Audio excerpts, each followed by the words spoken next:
Good morning, friends. Mark Holmes here. And as always, thank you guys for watching, commenting, and subscribing to the Joe Blue Sports Report. Without you guys, this literally does not work. You know, the good news is the sun rose this morning. I've got somebody making me start over because I'm not grammatically correct and I probably didn't say that right. So I've got a critique right now. Thank you, honey. Love you. Okay, so it was bad yesterday. But here's the crazy thing about the NFL, and I know whenever I talk, people just say, "You're just an excuse maker, blah, blah, blah, you're an idiot." Well, maybe I am an idiot. That's okay. But you're watching me, so what does that make you? But listen, an NFL season is a marathon. You have good games, you have bad games, okay? You know, we probably weren't as good as we were in all five of those games. But we probably weren't quite as bad as we were yesterday. So the question is it time to get off the Cowboys bandwagon? Well, for me, I can't do that. I'm a lifelong Dallas Cowboy fan. But is it time to panic? Is it time to worry? Well, here's what's interesting because the season rises and falls. You look at the Rams last night losing to the Eagles. Jared Goff, he's averaged in the last three games, he's got one touchdown and seven interceptions. Seven interceptions. And has about a 54 average QBR over the last three games. It's pretty bad. You look at actually New Orleans. New Orleans, since that game they played us, they kind of come back down to earth. And now the Bears, well, the Bears are playing well. But we know the NFL is a week-to-week league. So don't panic yet. What it's time to do is to refocus on what we do right. Here's an interesting thing. We're 1-3 against the AFC South this year. AFC South literally has our number. And also, too, remember, their coach came from here. And it's not like we changed things up. He knew how to attack our offense. But even with that being said, execution was part of that. We had some drop passes that could have been a touchdown. We had a field goal that was missed, that was blocked. You know, we've had other plays that were just bad. And of course, the usual thing, we were fighting against the referees. But let's go to first things first, because if you're going to talk the talk, you got to walk the walk. So I've been blasting them for the last couple of weeks of stuff. Let me take my medicine. Back here with Chris Canny, and it's time to talk Cowboys. They took their 5-game win streak on the road to face the Colts, and Colts running back Marlon Mack had a day. Canny rushed for a career-high 139 yards and 2 touchdowns. Dak and the Cowboys offense did not have a day. They couldn't get anything going. Dallas shut out for the first time since 2003, back when Bill Parcells was still the coach. Colts win 23-0. Here's what Dak Prescott had to say after the game. We can't win like that. Hurting ourselves, simple as that. Playing behind the chains, penalties, sacks, whatever it may be, incompletions. We just hurt ourselves from the beginning all the way to the end, and we never really gave ourselves a chance. All right, Chris, what did yesterday's loss to the Colts tell us about this Cowboys team who, up until yesterday, had been playing very good football? Well, here's the one thing I will say.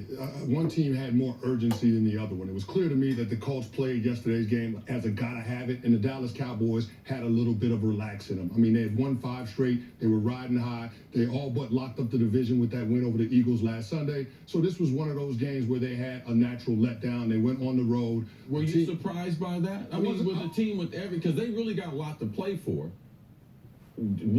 There have to be some type of answer for that. Well, here's the thing. I mean, it's hard to stay hot that long, CC. So, I mean, 5 straight wins, and then you look at where the Colts are at. There's a log jam for that 6th seed in the AFC wild card. I mean, there are a lot of teams there. Yeah. The Dolphins are there. The Colts are there. The Ravens are there. I mean, there are teams that are jockeying for a position. The Tennessee Titans are there. So, I mean, the Colts needed to have that game. And so when I looked at the Dallas Cowboys yesterday, they didn't execute well offensively. They were 4-12 on 3rd down. 1 of 5 on 4th down. They were 0-2 in the red zone, and they had a blocked field goal. So, I mean, you're not going to beat teams, let alone good teams, on the road with that kind of performance. And it's the same story with Dak Prescott. We keep coming back to it. People are going to take Ezekiel Elliott away from them. They're going to drop extra defenders down in the box.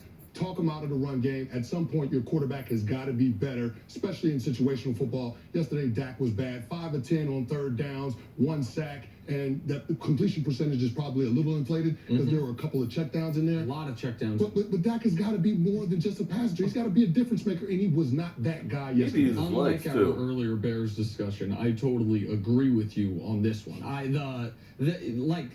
We went into this game, and I said the Cowboys are coming off as big as emotional high as you can come off of 3 straight games at home, all on national television, all seemingly must-win games. Now, they did basically have the division locked up. It is an early start on the road against a team that has to have it, and a team that is just as talented as the Cowboys. Talented in different ways. They showed it but yesterday. if you're talking about overall, like, team rating, I would say the Cowboys and the Colts are in the exact same tier of team, even though they're built very differently. And so it was not surprising to me at all that the Colts won this game handily. Now, I didn't expect the Cowboys to be shut out, and in reality, they shouldn't have been shut out. You mentioned block field goal first drive after a long possession, and then the next drive down the field, they went for a they went for a 4th down on 4th and really 1.5 or 2 from the 4-yard line, got stopped there. The game easily could have been 7-6, 7-7 if they get it there, and then maybe we see something differently. But the most important factor to me about the Dallas getting 0 points was Dak couldn't build off the momentum of that 4th quarter and overtime. There was like that little hope, like, oh, okay, maybe, just maybe, playing that great and that big of a spot against that divisional rival is going to propel Dak. And it didn't. We've seen, we can show it, what he was in that 4th quarter. And this is the previous 3 games on the right-hand side. Everything he's done outside of that 4th quarter. He's got 1 touchdown, 3 picks, an 80 rating. Like, he's been below average, even in this winning streak leading into yesterday. Aside from that 4th quarter, he couldn't build on it at all. Are we back to worrying about the Cowboys, or is this just one game where they just could not keep that intensity? We're not back to the proverbial drawing board with this team, are we? Oh, well, Jenna, some other people might be, but I'm not going to overreact. I'm not going to overreact when the Colts beat the Texans, who had won 9 in a row. Now they beat the Cowboys, who had won 5 in a row. No, I'm not going to overreact. There will be challenges if you limit Ezekiel Elliott's output offensively. You know that from Dak as a passer, but also you have to spread it around. Where was Amari Cooper? No one mentioned his name. We're a tandem. So when we're successful, you mention Amari Cooper. When they're not successful, we're not going to mention them. So you need to be able to mention him when you mention Dak Prescott, because their success, it goes together. But I'm not surprised the NFL team, emotionally, the way they have played, that they had a letdown, but also the coaching staff. I don't know why they went for the 4th down early in the game. You just had a field goal block. You had a 10-play drive. You drove down. They blocked the field goal. Okay, they don't get any points. So at that point, you're down 7-0. You drive down again. You're inside the 5-yard line. There's no need to go for it on 4th down. Every situation on 4th down is totally different. Get those 3 points. Play the game out the way the game should be. Last week, yeah, it was at the end of the game. Yeah, you were trying to win the game. I can understand you going for it. This is not the time to be able to go for it. Get those points early in the game so you have some type of momentum. So I like to go to spread it around. I'm not going to overreact. They've been on a tremendous run. They had a little letdown against a very, very physical Indianapolis team. Now, one thing I'm definitely going to disagree with you about, these teams are not the same talented teams. The Indianapolis Colts roster is not the same as the Dallas Cowboys. The Colts, maybe another year or 2 with Chris Ballard as a general manager, they're going to get some more physical players, but they showed what they've shown in the first 13 games where they haven't allowed a 100-yard rusher. There's only 3 teams in the league. The Texans and the Saints have not allowed a 100-yard rusher. We saw that during the game, but this was a team that performed very well at home. They were energized. They had to have it. And this was a Cowboys team, very young, riding the emotional high of a 5-game winning streak. But you also made a good point earlier that Frank Reich, coming from Philly, had played this team twice every year and knew how to beat them. So there's I thought they were more equipped. Typically, Canty will tell you, when you spent your time at a certain place and you play them twice a week, there's tremendous intel that you can give, not only as far as what they're going to do, but you know the personnel. All right, so not only do I know what they're going to do, but listen, watch out for this guy, or we can take advantage of this guy, or this guy right here is all hype. You know, so you start to know that. I could see that in the early game plan, that they had a little more information. I'll give Frank Reich credit for that. And the one thing that surprised me, you're absolutely right, CC, but the one thing that surprised me about yesterday's game, in terms of the two teams, the Colts were way more physical than the Dallas Cowboys. I mean, just Both sides of the ball. physicality of it. I mean, defensively, I have not seen the Dallas Cowboys get whipped like that, especially up front in a long, Now, also, long time. this was a patchwork offensive line. Yeah. You know, coming into the game, we know Zach Martin missed his first game at right guard, so now they had a replacement at center in both the guard positions. Xavier Su'a-Filo went out during the game. And the Colts took advantage of those replacement players. No, they absolutely did. But I mean, they also had 39 rushes for 178 yards, and Marlon Mack's long on the day was 21. So that's not an inflated statistic. They're getting 4 or 5 yards a pop. I mean, And they kept Andrew Luck clean the entire game. Well, All right, so shout out to Chris Canny, a great United Way guy. Got to meet him a couple years ago and stuff. Unfortunately, he had to go to New York Giants to get that stank on him, but ain't mad at him. He got a ring at least. But let's not push the panic button just yet.